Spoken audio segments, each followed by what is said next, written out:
ಆಕಾಶವಾಣಿ ಕಲಬುರಗಿ.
ಆಗ್ತಾ ಇಲ್ಲ ಮತ್ತು ಏನು ಒಳಹರಿವು ಏನು ಆ ಡ್ಯಾಮಿಗೆ ಬರ್ತಾ ಇದೆ ಅದು ಸಹಿತ ಇನ್ನು ಹೊರಗಡೆ ಬಿಡ್ತಾ ಇದ್ದಂತ ನೀರಿನ ವಿಚಾರಗಳನ್ನು ನೋಡಿಕೊಂಡು ಅದು ಕಂಟ್ರೋಲ್ದಲ್ಲಿ ಇರ್ತಾ ಇರೋದ್ರಿಂದ ಯಾವುದೇ ಹಾನಿ ಆಗ್ತಾ ಇಲ್ಲ.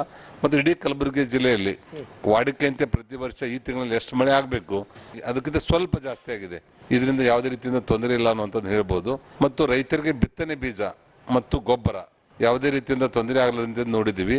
DAP ಮತ್ತು ಯೂರಿಯಾ ಪ್ರತಿ ವರ್ಷ ಎಷ್ಟು ಡಿಮಾಂಡ್ ಇದೆ ಈ ಜಿಲ್ಲೆಗೆ, ಆ ಜಿಲ್ಲೆಗಳನ್ನು ನೋಡಿದರೆ ಆಲ್ಮೋಸ್ಟ್ 70 to 80% ನಮಗೆ ಸಪ್ಲೈ ಆಗಿದೆ. ಇನ್ನು ನಮ್ಮ ಕಡೆ 10% ಸ್ಟಾಕ್ ಇದೆ.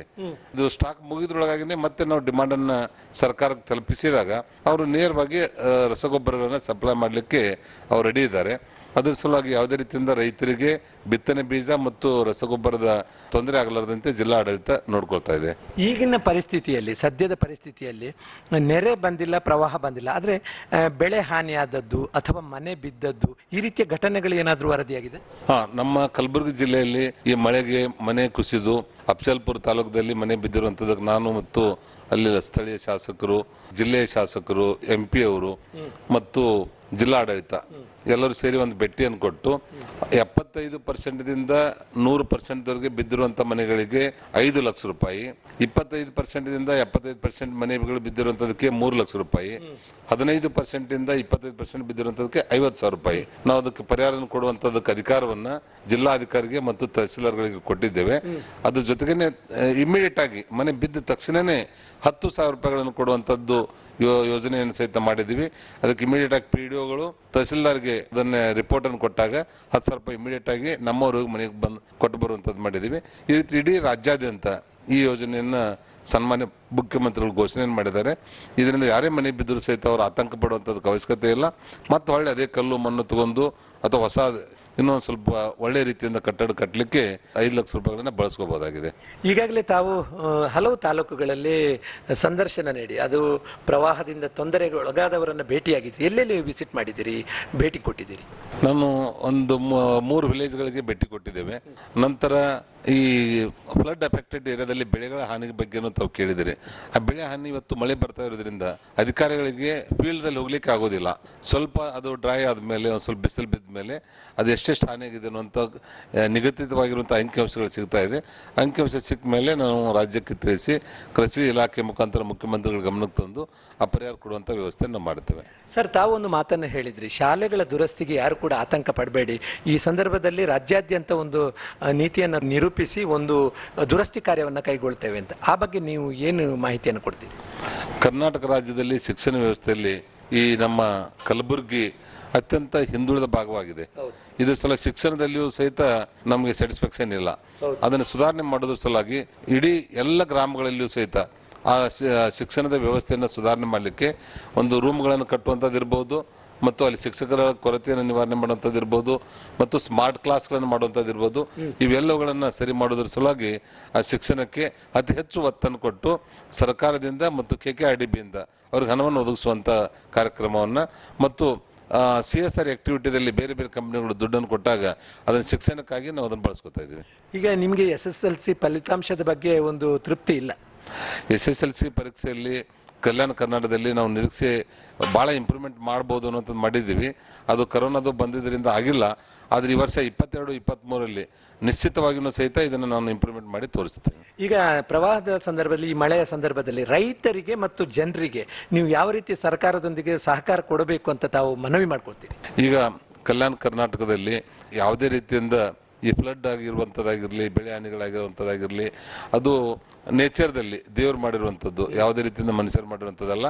ಅದನ್ನು ತಾವು ಧೈರ್ಯವಾಗಿರಿ, ಸರ್ಕಾರ ನಿಮ್ಮೊಂದಿಗಿದೆ. ಏನೇ ಕಷ್ಟಗಳು ಬಂದರೂ ಸಹಿತ ಸರ್ಕಾರ, ನಮ್ಮ ಮುಖ್ಯಮಂತ್ರಿಗಳು, ಜಿಲ್ಲಾಡಳಿತ ನಿಮ್ಮ ಜೊತೆಗೆ ಇರ್ತದೆ. ನಿಮ್ಮ ಕಷ್ಟ ನಷ್ಟಗಳಲ್ಲಿ ನಾವು ಪಾಲ್ದಾರಾಗಿ ಜವಾಬ್ದಾರಿತವಾಗಿ ಆ ಸಮಸ್ಯೆಯನ್ನು ಪರಿಹಾರ ಮಾಡ್ತೇನೆ. ನಿಶ್ಚಿತಿಯಿಂದ ಇರಿ ಅನ್ನುವಂಥ ಮನವಿಯನ್ನು ತಮ್ಮಲ್ಲಿ ಕೈ ಜೋಡಿಸಿ ಮಾಡ್ತೇನೆ. ಜಿಲ್ಲಾಧಿಕಾರಿಗಳಲ್ಲಿ ಆರ್ಥಿಕವಾಗಿ ಸಬಲರಾಗಿದ್ದಾರೆ ಇದನ್ನು ನಿರ್ವಹಿಸಲಿಕ್ಕೆ? ಎಲ್ಲ ನಮ್ಮ ಕರ್ನಾಟಕ ರಾಜ್ಯದ ಎಲ್ಲ ಜಿಲ್ಲೆಗಳಲ್ಲಿಯೂ ಸಹಿತ ಜಿಲ್ಲಾಧಿಕಾರಿಗಳಿಗೆ ಹಣವನ್ನು ಕೊಟ್ಟಿದ್ದೆ. ಈಗಾಗಲೇ ಅವ್ರ ಹತ್ರನೂ ಸ್ಟಾಕು ಇದೆ. ಯಾವುದೇ ರೀತಿಯಿಂದ ಹಣಕಾಸಿನ ತೊಂದರೆ ಯಾವ ಜಿಲ್ಲೆಯಲ್ಲೂ ಇಲ್ಲ. ಅದನ್ನು ಸರಿಪಡಿಸುವಂಥ ಆರ್ಥಿಕ ಇಲಾಖೆ ಮಾಡ್ತಾ ಇದ್ದೇನೆ. ತುಂಬ ಒಳ್ಳೆಯದು. ಮಾನ್ಯ ಸಚಿವರೇ, ನಮ್ಮ ಜಿಲ್ಲೆಯಲ್ಲಿ ಪ್ರವಾಹದ ಸಂದರ್ಭವನ್ನು ಹೇಗೆ ನಿಭಾಯಿಸಬೇಕು ಅನ್ನೋದರ ಬಗ್ಗೆ ತಾವು ಉಸ್ತುವಾರಿ ಸಚಿವರಾಗಿ ತಕ್ಷಣದಲ್ಲೇ ಭೇಟಿ ನೀಡಿ ಜನರಲ್ಲಿ ವಿಶ್ವಾಸವನ್ನು ಮೂಡಿಸಿದಿರಿ, ಅಧಿಕಾರಿಗಳಿಗೆ ಮಾರ್ಗದರ್ಶನ ನೀಡಿದ್ದೀರಿ. ನಮ್ಮೆಲ್ಲ ಕೇಳುಗರ ಪರವಾಗಿ ನಿಮಗೆ ಹೃತ್ಪೂರ್ವಕ ವಂದನೆಗಳು. ಧನ್ಯವಾದ. ನಮಸ್ಕಾರ ಸರ್.